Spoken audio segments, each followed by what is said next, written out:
Well, with Forza, we want to appeal to a wide range of customers, and people play the game for a lot of different reasons. Real-world tracks are compelling because people want to go out and drive the tracks that they see on TV, and famous race car drivers have driven from all around the world these exotic locations. Hockenheim in particular was a great opportunity for us to get a track in Germany and have some balance across Europe. Hockenheim's a great track. It's been in DTM, it's been in lots of great sports car racing as well as other types of racing around the world. It's a really old track. It's a very high-speed track. So it had a lot of great components for us. Hockenheim is very different from the Alps. It's in the middle of Germany, so it's one of the flattest tracks in the world. There really isn't any elevation change to the track itself.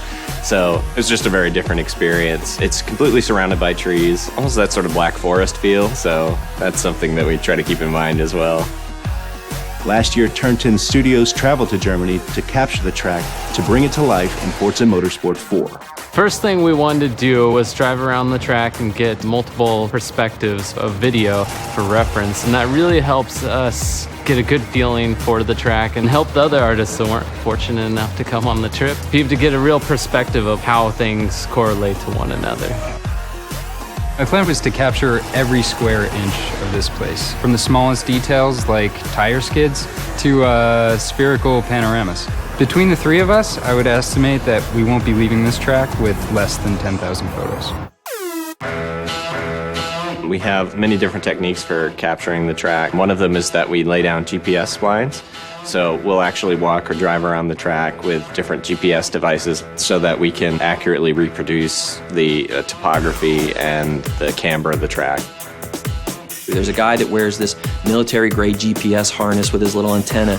It's sub-centimeter accurate on the horizontal and it's sub-foot accurate on the vertical, and he walks the edges of the tracks. The poor guy that has this has to walk the inner and outer loops of this circuit and then get the outer barrier so that we get the exact information of where the ribbon goes, where the curbing is, where the walls are, all the structures. Everything is inch perfect where this stuff exists, all the camber angles in the corners.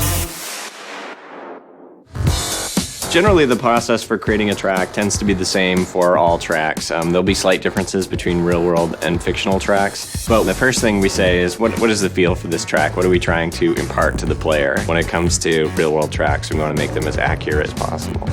Hockenheim in particular, that comes down to the Mercedes grandstand. There's a grandstand there that's shaped like a giant C, and it dominates the entire track. It's almost like a monument to the area itself, so we've put a lot of detail into it.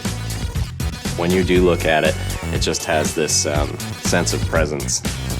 When we feel this is really solid, we move on to the next stage, which is your refine phase, and we start doing our textures. So basically everything is there and to a level that we would consider shippable, but may not have that extra level of sparkle that we want it to. And then we take it into the polish phase, which is where all the love comes in. We get in and we model all the little details, where we try and say, okay, at this point, we know a lot of people are going to hit this corner, so we're actually going to scuff this corner up a little bit so that it's got a little bit of that character to it.